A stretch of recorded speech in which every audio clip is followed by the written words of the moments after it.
Je crois que c'est toujours plus facile de parler de responsabilité individuelle plutôt que de remettre en cause la responsabilité du gouvernement. Or, aujourd'hui, on a un gouvernement qui s'est attaqué ce à quoi on s'attache le plus et ce qui fait front aujourd'hui. Nos hôpitaux, nos écoles, nos services publics, c'est là-dessus aujourd'hui que repose notre société. Or, on a un gouvernement qui n'a pas cessé de faire des politiques et des réformes qui vont à contresens justement des services publics.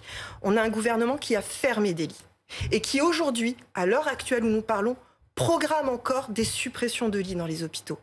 Pourquoi est-ce que justement on ne parle pas de ça et on ne met pas ça en évidence? C'est trop facile à chaque fois de dire on va remettre la responsabilité individuelle en premier et oublier la responsabilité de l'État. Je pense qu'à un moment, il faut aussi s'interroger sur le système qui fait qu'à chaque fois, nous allons dans le mur et nous n'arrivons pas à trouver de solution.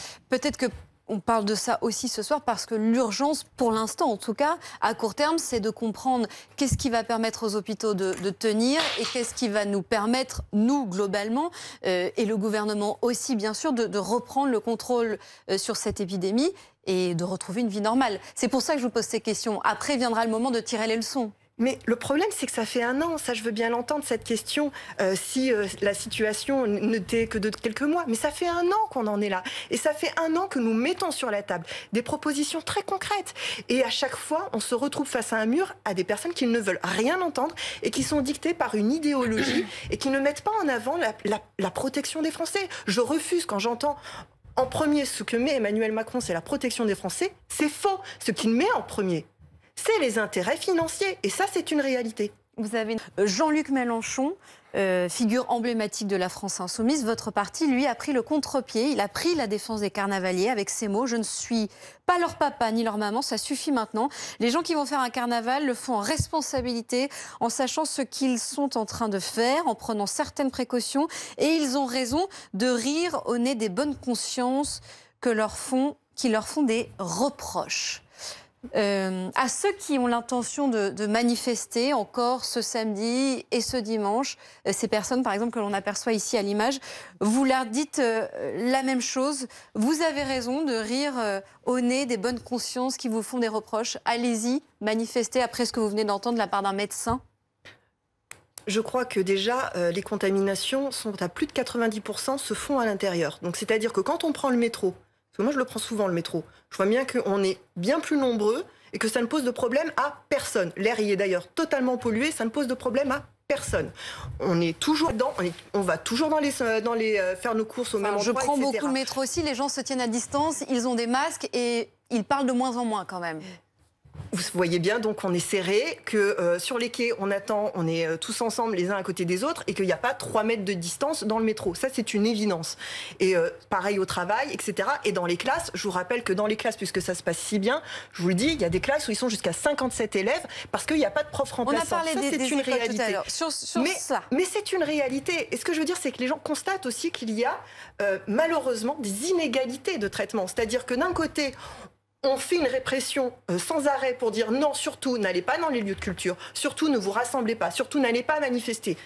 Par exemple pour la marche climat qui aura lieu le dimanche, par exemple. Surtout n'allez pas dans ces endroits-là. Mais par contre, vous pouvez toujours vous retrouver dans le métro, sur les quais, dans votre entreprise, etc. Là, il n'y a aucun problème. C'est à un moment ce double discours qui fait qu'il y a des choses qui ne sont plus entendables. Et c'est pour ça que nous mettons sur la table des propositions concrètes parce qu'il va falloir vivre avec ça. Parce qu'on ne peut pas dire aux gens, vous n'êtes bon qu'à travailler et à vous taire. Oui, mais il n'y a pas que des propositions, il y a aussi des messages qui sont faits passer. Quand Jean-Luc Mélenchon dit ça, est-ce que ça n'est pas, selon vous, ça n'est pas irresponsable à ceux qui en ont ras-le-bol et qui ne tiennent plus? Vous dites, allez-y, si vous voulez manifester, allez dans la rue ce week-end.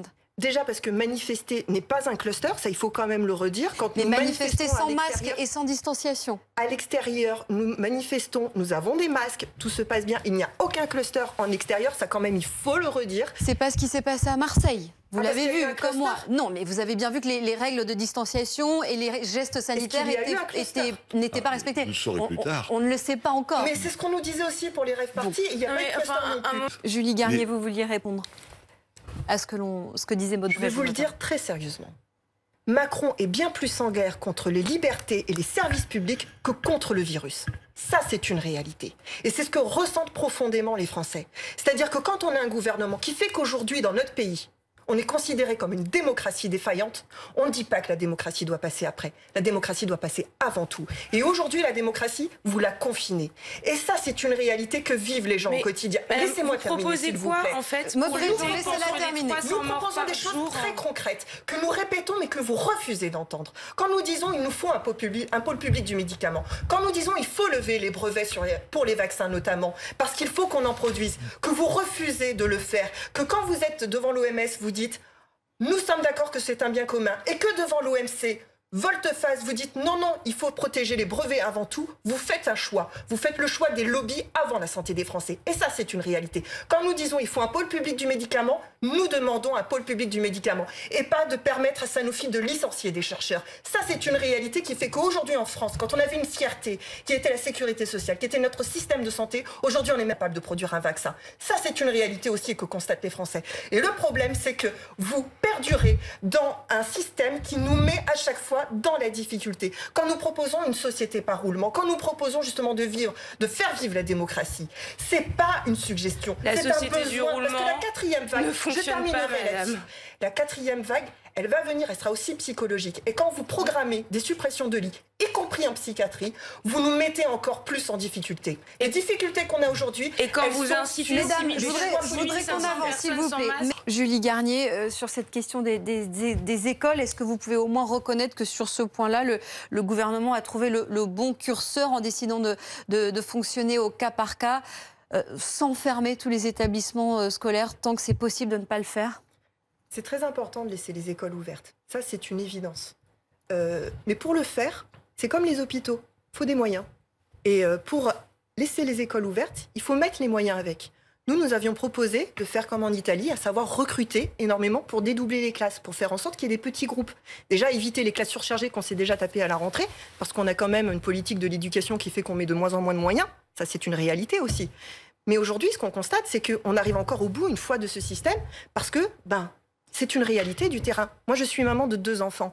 Moi, je peux vous dire que j'ai un de mes fils, ça fait 3 mois qu'il n'a pas de prof de français. Parce qu'il n'y a plus de remplaçants. Parce qu'il n'y a pas d'assez de profs. Parce qu'on n'a pas mis les moyens là-dedans. Parce que justement, aujourd'hui, dans le collège, encore aujourd'hui, il n'y avait pas assez de personnes pour nettoyer les salles. Il n'y avait pas assez de personnes pour fluidifier les flux. Il n'y avait pas d'infirmières. Il n'y avait pas de tout le personnel nécessaire pour justement permettre que les écoles restent ouvertes. Ça, c'est une réalité concrète. Quand il n'y a pas de remplaçants, qu'est-ce qu'ils font les enfants ? Ils vont dans les classes des autres.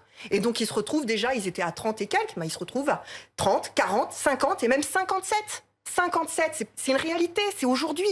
Alors qu'on est en pleine crise sanitaire. Si vous voulez laisser les écoles ouvertes, et il faut qu'elles soient ouvertes, j'insiste là-dessus, il faut mettre les moyens aussi. Et ça, malheureusement, aujourd'hui, c'est pour ça qu'on a sur Twitter le hashtag Blanquer démission qui ne fait que monter, parce que les gens se rendent compte que tout ça, c'est du blabla. Mais que tant qu'on ne mettra pas les moyens, tant qu'on ne recrutera pas, c'est très simple ce que je dis, mais c'est très concret, ça parle à énormément de gens. Quand on vous dit dédoubler les classes, faites des petits groupes, recrutez, tout ça, on voit bien que on a un levier qui est important et qui fait que, justement, on limite les facteurs de contamination. Mais ça demande des moyens et ça va à contresens de la politique libérale du gouvernement.